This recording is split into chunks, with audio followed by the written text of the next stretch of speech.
नाजरीन, एक लड़का जो पकोड़े की दुकान चला रहा है, क्या लगता है कि वो मेहनत करके आखिर कितना अमीर बन सकता है? शायद ये आगे चलकर एक बड़ा सारा रेस्टोरेंट खोल लेगा, या हो सकता है कि पैसे जमा करके वो एक बड़ा सादा मकान बनवा ले। इससे ज़्यादा क्या ही कर लेगा, ये है ना। नाजरीन, आप भी शायद यही सोच रहे होंगे, लेकिन नाजरीन, ये वही लड़का जो आगे चलकर पूरे भारत का सबसे अमीर आदमी बना, नाम है धीरू भाई अंबानी। तो कैसे आखिर एक पकोड़े बेचने वाले अमीर आदमी ने 75,000 करोड़ रुपए के टर्नओवर वाली कंपनी बनाई? आज की इस वीडियो में हम अंदरूनी कहानी जानने वाले हैं। हाँ, हो सकता है ये वीडियो हमारे चैनल पर अपलोड होने वाली वीडियो से थोड़ी बड़ी हो, लेकिन मैं 100% दावे से कह सकती हूँ कि अगर आप इस वीडियो को पूरा देखेंगे तो फिर ये आपकी लाइफ में ज़रूर बदलाव लेकर आएगी। नाजरीन, इस कहानी की शुरुआत होती है 28 दिसंबर 1932 से, जब गुजरात के एक गाँव में मिडिल क्लास फैमिली में धीरज लाल हीरा लाल अंबानी का जन्म हुआ था, और यही लड़का फिर आगे जाकर धीरू भाई अंबानी के नाम से मशहूर हुआ। इनके वालिद एक स्कूल टीचर थे। इसी तरह जब धीरू भाई अंबानी 5 साल के हुए तो उनका दाखिला एक बहादुर खान जी स्कूल में हुआ। हालांकि इस बच्चे को पढ़ाई लिखाई से कोई ख़ास लगाव नहीं था, फिर भी वालिद के डर से ना चाहते हुए भी उनको स्कूल जाना ही पड़ता था। अब चूंकि हीरा चंद के कुल 5 बच्चे थे, और जैसे जैसे वो बड़े हो रहे थे उन्हें स्कूल की सैलरी से घर चलाने में काफ़ी प्रॉब्लम हो रही थी। नाजरीन, इसी गरीबी और तंगहाली से परेशान होकर एक धीरू अंबानी ने फैसला किया कि अब वो पढ़ाई छोड़कर कोई काम करेंगे। वैसे तो बेटे के इस फैसले से हीरा चंद काफ़ी नाराज़ हुए और उन्हें वापस स्कूल भेजने की कोशिश में लगे रहे, लेकिन धीरू भाई की जिद के सामने उन्होंने भी हार मान ली। नाजरीन, अब धीरू भाई काम करना तो चाहते थे, लेकिन अब करें क्या, उन्हें समझ नहीं आ रहा था, और इसी तरह काम की तलाश में वो इधर उधर घूमते रहे। और फिर इसी तरह वो अपने गांव के मंदिर पहुंच गए। इसने देखा कि अक्सर सुनसान रहने वाले मंदिर पर आज बहुत भीड़ लगी हुई है। जब पता चला तो मालूम हुआ कि ये भीड़ तो हर साल फरवरी के महीने में किसी परचैन मिन्नता की वजह से लगती है। अब इस भीड़ में खड़े लोगों को देखकर उस बच्चे ने सोचा कि उन लोगों को भूख भी तो लगती होगी, क्योंकि ना इस मौके का फ़ायदा उठाकर यहाँ पकोड़े बेचे जाएं। नाजरीन, अभी तक धीरू भाई को जो अपने वालिद की तरफ से थोड़ी बहुत जो भी पॉकेट मनी मिलती थी वो उसको अपने गले में जमा कर देते थे, लेकिन अब उस गले को तोड़ने का वक्त आ गया था। लिहाजा धीरू भाई ने उस गले को तोड़ा और उससे ठेला खरीदा और मंदिर के पास ही पकोड़े बेचने लगा। अब नाजरीन, उनको इस कारोबार से शुरू में तो बहुत फ़ायदा हुआ, लेकिन कुछ वक्त के बाद जब फरवरी के महीने के बाद लोगों की तादाद कम होने लगी तो उसकी आमदन भी ना होने के बराबर हो गई। अब उसको ये लगने लगा कि अब इस जगह वक्त ज़ाया करने का कोई फ़ायदा नहीं, इसलिए उसने अपना ठेला बेच दिया और सारे पैसे बैंक में जमा कर दिए।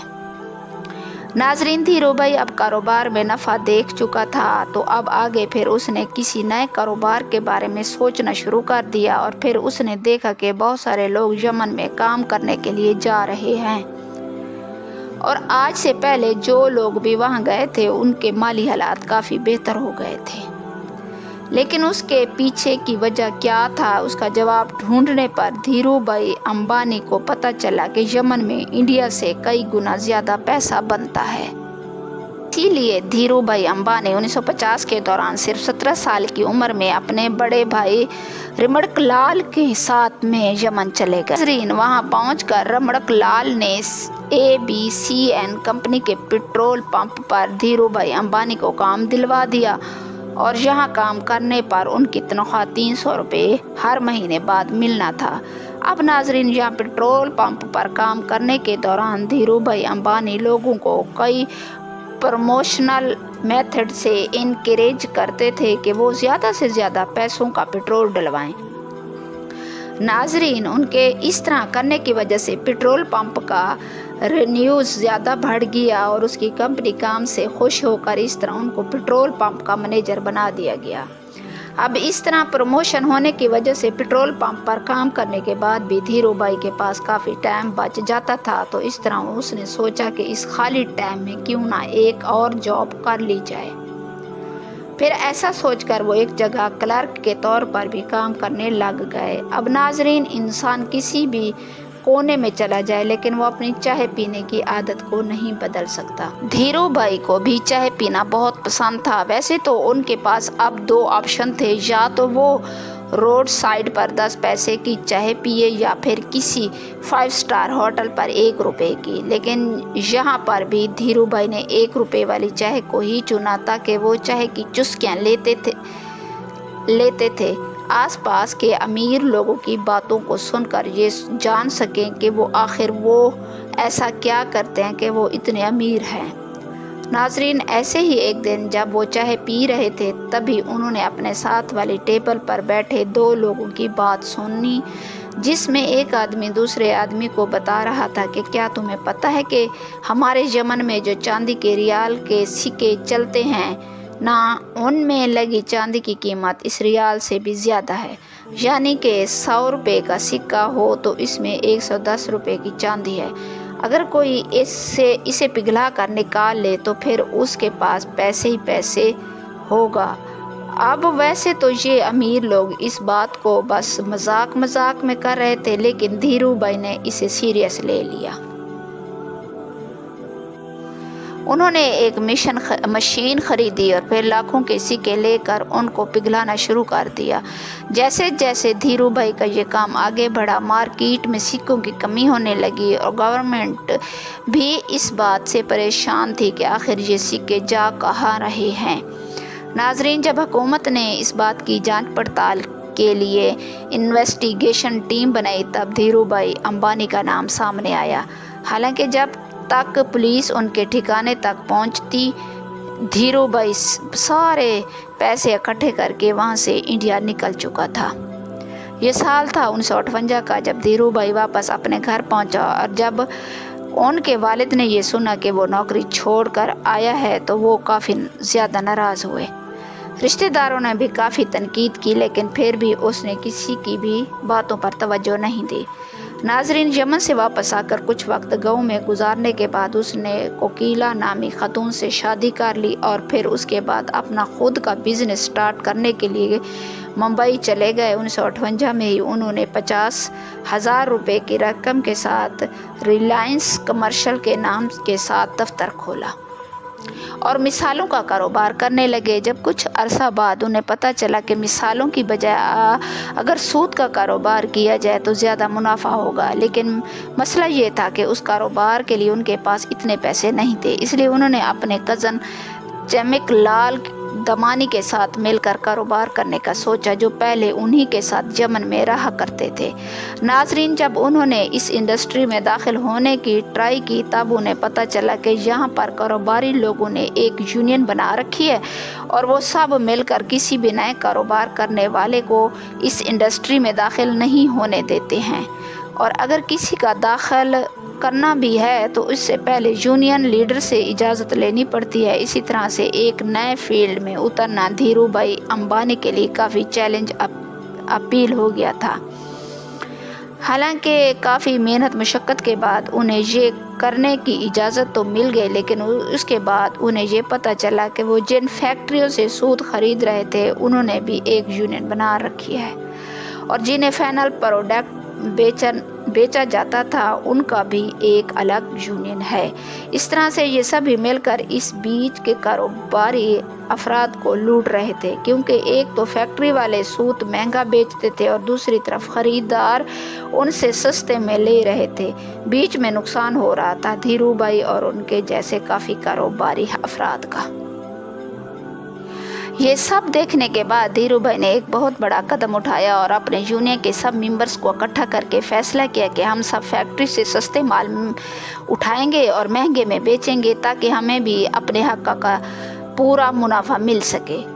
हालांकि ऐसा करने पर मुंबई के कई बड़े कारोबारी लोग नाराज़ भी हो गए, इसलिए उन्होंने एक आईएएस ऑफिसर को पैसे खिलाकर इस जगह पर ताला लगवा दिया जहां पर खरीदारी के लिए बोली लगाई जाती थी।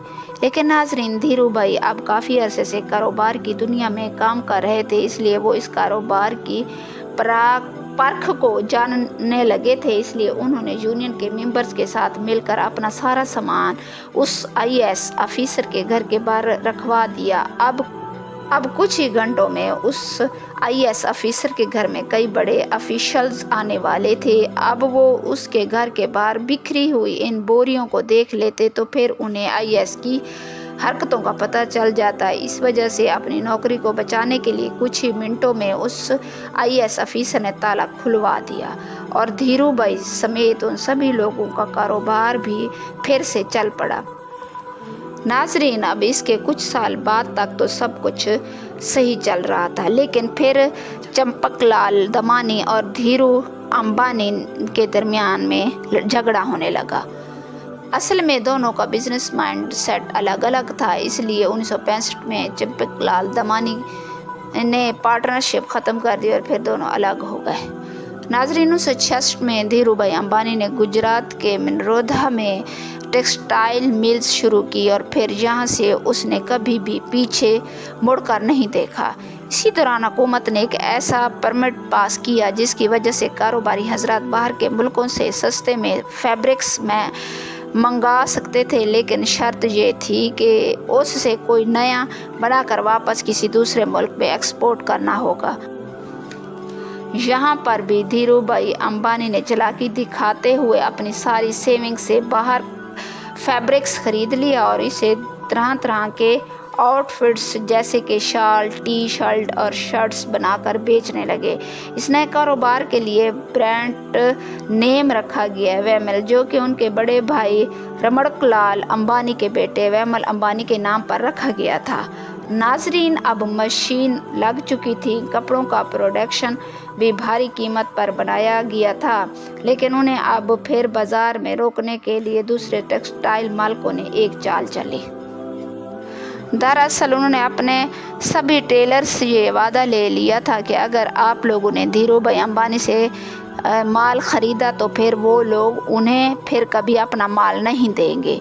लेकिन नाजरीन, दूसरे टेक्सटाइल की ये साजिश भी धीरू भाई अंबानी को रोक नहीं सकी। धीरू भाई पूरे मुल्क में घूमे और रिटेलर्स को ये भरोसा दिलाया कि वो माल उन्हीं से ही ख़रीदे। उन्होंने भी सभी रिटेलर से ये वादा किया कि अगर नुकसान होगा तो उनके पास आना और अगर मुनाफा हुआ तो अपने पास रख लेना।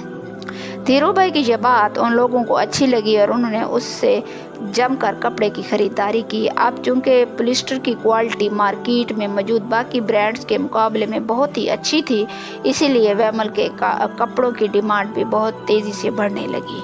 और नाजरीन, एक मौका तो ऐसा भी आया जब एक ही दिन में मुल्क भर में बल्कि 100 शोरूम्स का इफ्तिताह किया गया और वैमल उस ज़माने का नंबर 1 पॉलिस्टर ब्रांड बन गया। इसके अलावा वर्ल्ड बैंक की टीम ने जब धीरू भाई की निरोधा मिल का इंस्पेक्शन किया तो फिर उन्होंने इसे इंडिया का बेस्ट टेक्सटाइल मिल कहा। साथ ही यहाँ पर बने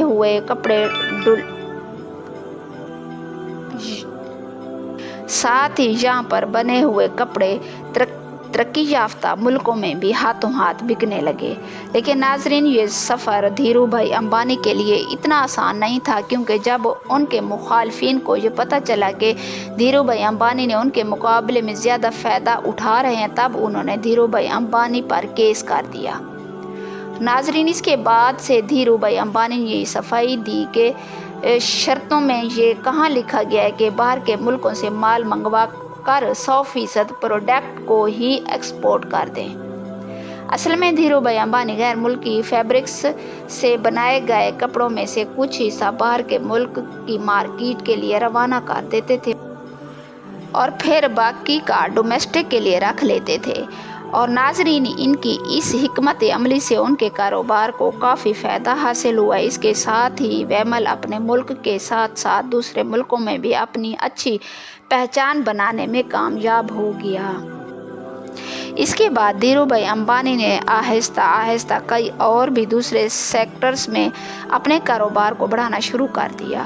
8 مئی 1973 میں کمپنی کا نام ریلائنس کمپنی کارپوریشن سے بدل کر ریلائنس ٹیکسٹائل انڈسٹریز لمیٹڈ کر دیا گیا، اور 1976 سے 1977 کے دوران اس کا اینول ٹرن اوور 70 کروڑ روپے ہو گیا تھا۔ اب ناظرین، آیا جنوری 1978 جب دھیرو بھائی امبانی بھارت میں پہلا IPO لانے کے کاروبار کے بارے میں سوچا اور پھر اپنی کمپنی کو ممبئی اور احمد آباد میں اسٹاک ایکسچینج پر لسٹ کر دیا گیا۔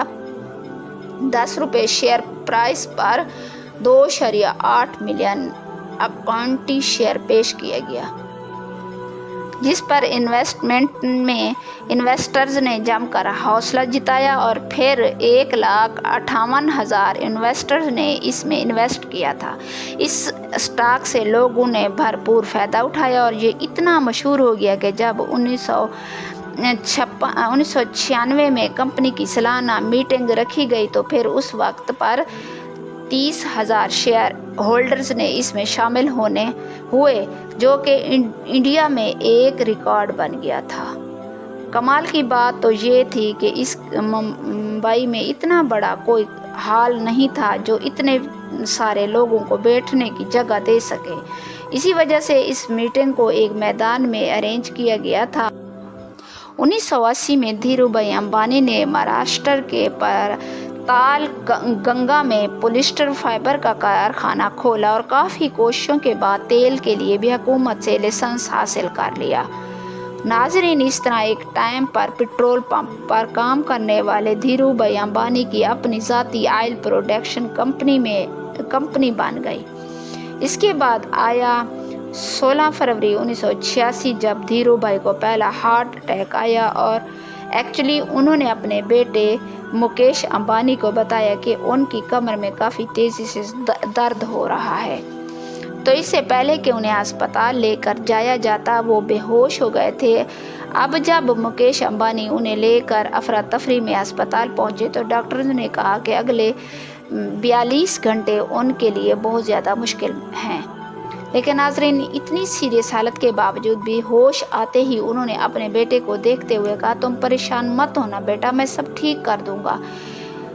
اس سٹروک کے بعد دھیرو بھائی امبانی نے ایک ہاتھ پیرالائز ہو گیا تھا، لیکن دھیرو بھائی امبانی نے فیصلہ کیا کہ یہ ان کی کمزوری نہیں بنے گا، اس لیے لگاتار 3 مہینے تک انہوں نے خوب ورزش کی، اپنی ڈائٹ پر پورا دھیان دیا اور لائف سٹائل میں تبدیلی کی۔ اس کا اثر یہ ہوا کہ دھیرو بھائی کا ہاتھ پہلے سے کافی ٹھیک ہو گیا۔ ناظرین، اب آگے چل کر دھیرو بھائی امبانی ایک ایسے گولڈن ایرا میں داخل ہوئے جو ان کے بزنس کوالٹی سارے سیکٹرز میں تیزی سے بڑھنے لگے۔ اصل میں 1992 میں دھیرو بھائی امبانی نے وہ کر کے دکھایا جو اس وقت کی بڑی بڑی کمپنیاں بھی نہیں کر سکتی۔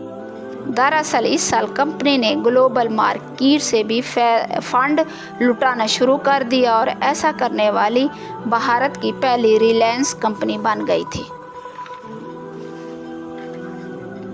سال 1995 سے 1996 میں دھیرو بھائی نے 9X کے ساتھ مل کر اپنی ٹیلی کام کمپنی ریلائنس ٹیلی کام پرائیویٹ لمیٹڈ کی انڈیا میں شروعات کی۔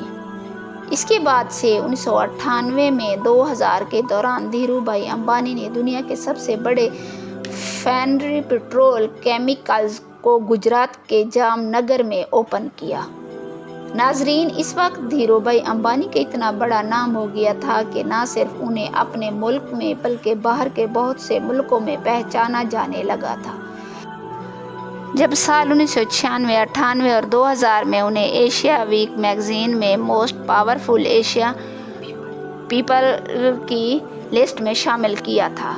ناظرین، کہتے ہیں یہ سب ایوارڈ اور شہرت بھلے صرف دھیرو بھائی امبانی کو ملے، لیکن وہ کہتے تھے کہ ان کی اس محنت کے پیچھے ان کی وائف کوکیلا امبانی کا اہم کردار رہا ہے۔ اصل میں جب دھیرو بھائی امبانی ممبئی شفٹ ہوئے تھے تب انہوں نے کوکیلا امبانی کو انگلش سیکھنے کے لیے کہا تھا تاکہ کاروباری لوگوں کے ساتھ بات چیت میں وہ بھی ان کی مدد کر سکیں۔ جب بھی کوئی نیا کام شروع کرنے جاتے تھے تو پھر اس پر کوکیلا امبانی کا مشورہ ضرور لیتے تھے۔ ناظرین، اسی طرح سپورٹ اور محنت کا ہی نتیجہ ہے کہ مسالے اور پولیسٹر بیچنے سے شروعات کرنے والے دھیرو بھائی امبانی سال 2000 تک بھارت کے سب سے امیر لوگوں میں شمار کیے جانے لگے تھے۔ انہوں نے اپنے کاروبار کا آغاز 350 فٹ کے کمرے سے شروعات کی تھی اور پھر دیکھتے ہی دیکھتے ریلائنس بھارت کی ٹاپ کمپنیوں میں گنی جانے لگی۔ ناظرین، کہا جاتا ہے کہ اپنے خواب کو پورا کرنے کے لیے امبانی بے حد ڈسپلن کی طرح رہتے تھے۔ انہوں نے اپنے کام کرنے کے گھنٹے بھی طے کر رکھے تھے اور کبھی بھی 10 گھنٹے سے زیادہ کام نہیں کرتے تھے۔ لیکن پہلے ہارٹ اٹیک کے بعد سے ان کی طبیعت لگاتار خراب رہنے لگی تھی، جس کے بعد انہیں پھر تھوڑے دنوں کے بعد ہسپتال کا چکر لگانا پڑتا تھا۔ ناظرین، پھر 24 جون 2002 میں دھیرو بھائی امبانی کو پھر سے ایک خطرناک ہارٹ اٹیک آیا اور انہیں ممبئی کے بیچ کینڈی ہسپتال میں داخل کرایا گیا۔ یہاں پر ڈاکٹروں نے بہت کوشش کی لیکن لگاتار علاج کے باوجود بھی ان کی حالت میں کوئی بہتری نہیں آئی اور اسی وجہ سے آخر کار 6 جولائی 2002 میں 69 سال کی عمر میں وہ اس دنیا کو الوداع کر گئے۔ ناظرین، ایک معمولی سے پکوڑے بیچنے والا یوں اپنی کئی نسلوں کے لیے کاروبار چھوڑ گیا۔